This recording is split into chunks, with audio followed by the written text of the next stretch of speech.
بسم اللہ الرحمن الرحیم۔ شروع اللہ کے نام سے جو بڑا مہربان نہایت رحم والا ہے۔ پیارے دوستو، السلام علیکم ورحمۃ اللہ وبرکاتہ۔ آج کا ہمارا موضوع ہے حضرت نوح علیہ السلام اور نیک عورت کا واقعہ۔ ویڈیو کو دیکھنے والے نئے دوستوں سے گزارش ہے کہ ہمارے چینل کو سبسکرائب کریں اور ویڈیو کو لائک کریں اور اپنے دوستوں کے ساتھ شیئر کریں، جزاک اللہ۔ تو ویڈیو کا آغاز کرتے ہیں۔ حضرت نوح علیہ السلام جب کشتی بنا رہے تھے تو ایک بڑھیا روزانہ آپ کے پاس ایک گٹھڑی اٹھائے ہوئے آتی اور آ کر کہتی، اے اللہ کے نبی، کشتی کب تک تیار ہوگی اور ہم کب تک روانہ ہو جائیں گے؟ تو حضرت نوح علیہ السلام فرماتے، کشتی تیار ہونے میں ابھی کافی وقت باقی ہے۔ وہ بوڑھی عورت ہر روز گٹھڑی اٹھائے ہوئے آتی اور حضرت نوح علیہ السلام سے یہی سوال کرتی۔ حضرت نوح علیہ السلام کا ایک ہی جواب ہوتا کہ ابھی کشتی تیار ہونے میں وقت باقی ہے۔ وہ بوڑھی عورت سارا دن وہاں بیٹھی رہتی اور رات ہونے پر گھر چلی جاتی۔ حضرت نوح علیہ السلام نے اس بڑھیا کو کہا، اے بوڑھی اماں، آپ گھر میں ہی رہا کریں، جب کشتی تیار ہو جائے گی تو آپ کو اطلاع کر دی جائے گی۔ پھر وہ دن آ گیا کہ جب طوفان نے سرزمین کو گھیر لیا اور حضرت نوح علیہ السلام کشتی کو لے کر چل پڑے۔ اللہ تعالیٰ کی طرف سے حضرت نوح علیہ السلام کو بھلا دیا گیا اور آپ اس بوڑھی عورت کو سوار نہ کر پائے۔ یہ کشتی 300 گز لمبی، 50 گز چوڑی اور 30 گز اونچی تھی۔ کشتی کا اگلا حصہ مرغے کے سر اور پچھلا حصہ اس کی دم جیسا تھا۔ کشتی کے اوپر تارکول کا لیپ کیا گیا۔ کشتی میں 3 دروازے رکھے گئے۔ کشتی کی کل 3 منزلیں بنائی گئی تھیں۔ پھر ایک دن اللہ کے حکم سے حضرت نوح علیہ السلام کے تنور سے پانی ابل آیا تو وہ سمجھ گئے کہ اب عذاب شروع ہو گیا ہے۔ اللہ پاک قرآن کریم میں فرماتا ہے، جب ہمارا حکم آیا اور تنور ابلا، ہم نے فرمایا، کشتی میں سوار کر لے ہر جنس میں سے ایک جوڑا، نر و مادہ، اور جن پر بات پڑ چکی ہے، ان کے سوا اپنے گھر والوں اور باقی مسلمانوں کو۔ اس کے ساتھ مسلمان نہ تھے مگر تھوڑے۔ امام احمد الساوی لکھتے ہیں کہ جب طوفان شروع ہوا تو زمین پانی ابلنے لگی اور آسمان پانی برسانے لگا۔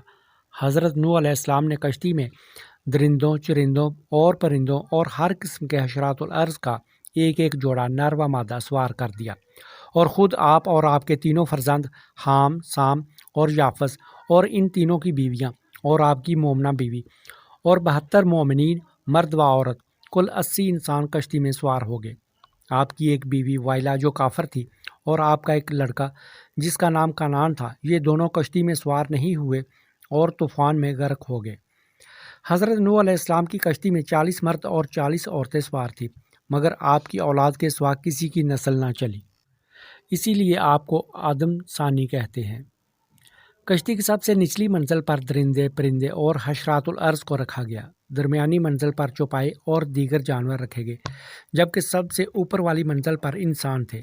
عذاب کے دنوں میں لگاتار 40 دن تک بارش ہوتی رہی اور زمین بھی پانی اگلتی رہی، یہاں تک کہ پانی میں اونچے اونچے پہاڑ بھی ڈوب گئے۔ اللہ تعالیٰ کے حکم سے یہ لوگ 50 دن تک اس کشتی میں سوار رہے اور اللہ تعالیٰ نے اس کشتی کا رخ مکہ مکرمہ کی طرف کر دیا تھا۔ کشتی 40 دن تک بیت اللہ کے چکر کاٹتی رہی تھی۔ اس کے بعد اس کا رخ جبل جودی کی طرف کر دیا گیا تھا۔ جہاں کشتی رکی تو حضرت نوح علیہ السلام نے ایک کوے کو حکم دیا کہ جاؤ زمین کی خبر لے کر آؤ۔ کوا وہاں سے اڑا تو راستے میں اس کو مرے ہوئے جانور ملے تو کوا اس کا گوشت کھانے میں مصروف ہو گیا، اس وجہ سے اس کو کافی دیر ہو گئی تھی۔ پھر ایک کبوتر کو زمین کی خبر لینے کے لیے روانہ کیا۔ کبوتر ایک زیتون کے پتے کو لے کر آیا۔